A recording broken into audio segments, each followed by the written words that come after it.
you live for the days when the band is together, because there's nothing can quite equal it. Mark Knopfler was the main creative force behind Dire Straits, one of the most successful rock bands of the 1980s. Known for his exceptional guitar playing and thoughtful songwriting, he created classics like Sultans of Swing and Money for Nothing. Before becoming a musician, Knopfler worked as a music journalist, which gave him strong opinions about what made good music. Knopfler believed that real music should tell stories and connect with people on an emotional level. He valued skill, honesty, and genuine feeling in songwriting. According to various sources, he had little patience for bands he saw as fake or manufactured by record companies. His gentle personality hid a perfectionist who took music very seriously. This article explores claims about 6 bands from the 1980s that allegedly frustrated Knopfler because he felt they represented everything wrong with the music business at that time. Duran Duran and the Image Problem. Duran Duran came from Birmingham, England, and became huge stars in the early 1980s. They were part of the New Romantic movement, which focused heavily on fashion and visual style. The band became famous partly because of their glamorous music videos that played constantly on MTV. According to music journalist Paul Morley, Knopfler reportedly criticized Duran Duran for caring more about looking good than making good music. He allegedly said they had turned music into a bloody fashion magazine and were pretty boys who think looking good in videos makes them songwriters. Knopfler supposedly felt that real music should come from honest observation and genuine emotion, not from stylists and expensive wardrobes. While Dire Straits built their reputation on intelligent lyrics and masterful guitar work, Duran Duran achieved success with what Knopfler allegedly called adolescent fantasy rock. The tension reportedly reached its peak at a 198.3 awards ceremony where Duran Duran dominated the nominations. Industry witnesses claimed Knopfler seemed uncomfortable with their success and told his manager that the band had proven that talent is optional if you have the right haircuts and enough synthesizers. For Knopfler, Duran Duran apparently represented how commercial interests had taken over authentic music making. He saw them as proof that the music industry cared more about marketing than musical substance. Culture Club and Manufactured Rebellion. Culture Club, led by the colorful Boy George, became international stars in the early 1980s. The band was known for mixing different musical styles and for Boy George's gender-bending appearance and flamboyant personality. Rock journalist John Savage reported that Knopfler told session musicians that Culture Club have turned being different into a marketing strategy. He allegedly believed that real artistry should come from genuine observation and honest storytelling, not from performing rebellion for people who've never actually rebelled against anything meaningful. The conflict supposedly came to a head during a 1983 television appearance where both acts were featured. Industry witnesses claimed Knopfler made cutting remarks about performers who confused authenticity with theater, creating an uncomfortable atmosphere. Knopfler allegedly felt that Culture Club had weaponized being different without understanding what authentic rebellion actually meant. He saw them as turning real cultural expression into what he called rebellion for people who shop at department stores. Wham! And commercial calculation, Wham! The British pop duo of George Michael and Andrew Ridgeley achieved massive success with upbeat, teen-friendly songs in the early 1980s. They represented pure pop entertainment, designed to make people feel good and dance. Music industry insider Simon Napier Bell reported that Knopfler told fellow songwriters that Wham! Represent everything wrong with modern music's approach to success.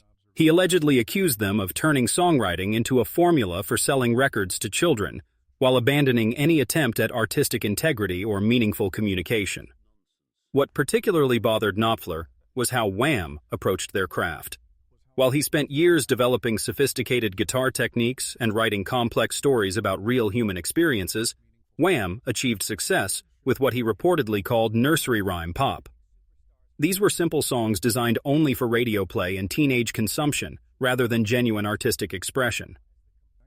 The animosity allegedly exploded at a 1984 music industry gathering where Wham's commercial success was celebrated while more serious songwriters struggled for recognition. Industry witnesses claimed Knopfler was visibly disgusted and told his publicist that the duo had proven that actual talent is irrelevant if you can manufacture enough artificial enthusiasm and target the right demographic.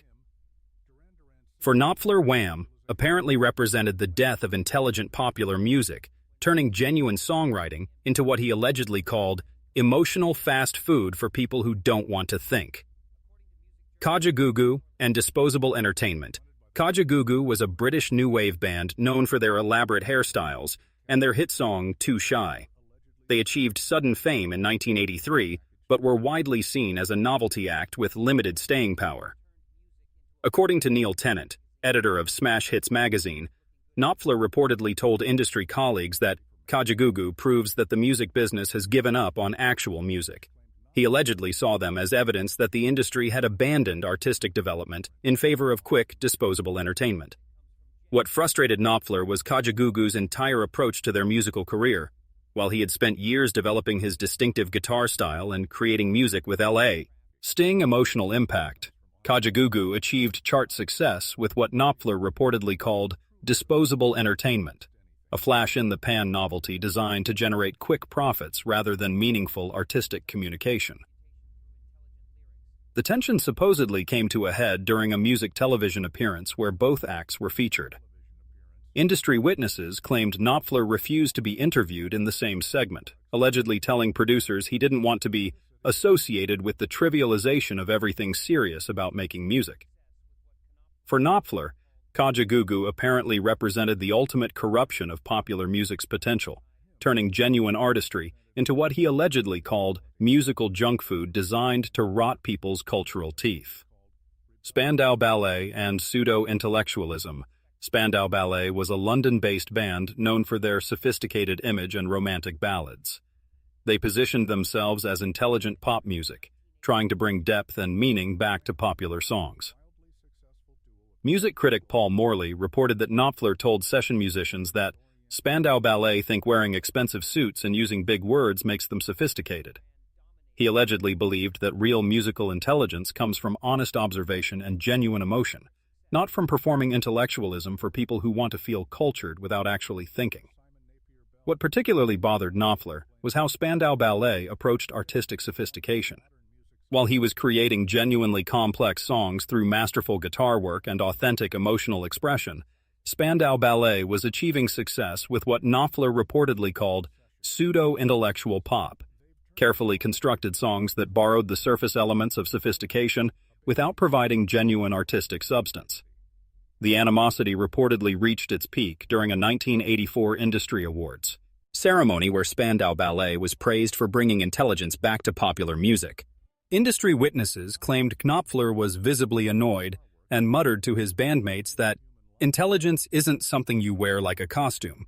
It's something you earn through genuine artistic work and honest communication. The rivalry represented Knopfler's belief that Spandau Ballet had confused artistic packaging with actual artistry, turning genuine sophistication into what he allegedly called intellectualism for people who've never read a book. Frankie Goes to Hollywood and Corporate Rebellion. Topping the list was Frankie Goes to Hollywood, a Liverpool band that achieved massive success through carefully planned controversy and marketing manipulation. They became famous with their song Relax, which generated attention partly due to its suggestive lyrics and the controversy surrounding it. Music industry veteran Trevor Horn reported that Knopfler told fellow musicians that Frankie Goes to Hollywood proves that the music industry has completely abandoned any pretense of caring about actual music. He allegedly called them a marketing experiment wrapped in controversy designed to manipulate people who think rebellion comes from buying the right records. The animosity reportedly exploded when Frankie's success dominated music media coverage while serious songwriters struggled for attention. Industry insiders claimed Knopfler felt personally betrayed by the music industry's priorities, allegedly telling his manager that the band had proven that talent, authenticity, and genuine artistry are completely irrelevant if you can generate enough artificial controversy and manipulate the media effectively. For Knopfler, Frankie Goes to Hollywood apparently represented the death of everything authentic about popular music, turning genuine artistic expression into what he allegedly called corporate rebellion, designed to sell products to people who mistake controversy for creativity. The bigger picture. These alleged criticisms paint a picture of Mark Knopfler as someone who valued authentic musical craftsmanship above commercial success. He supposedly saw the 1980s pop music scene as a betrayal of everything he believed music should represent. While these bands were achieving massive commercial success, Knopfler allegedly felt they were doing so by abandoning genuine artistry in favor of marketing gimmicks, visual appeal, and manufactured controversy. Whether these specific quotes and incidents actually happened is difficult to verify, as they come from various unnamed industry sources and journalists. However, they do reflect broader tensions that existed in the 1980s music scene between artists who prioritized craft and authenticity versus those who embraced the new possibilities of music video, marketing, and pop spectacle. The story suggests that Knopfler saw himself as defending the integrity of popular music against what he viewed as its commercialization and trivialization. His alleged contempt for these bands wasn't just about their music, but about what their success represented for the future of the music industry.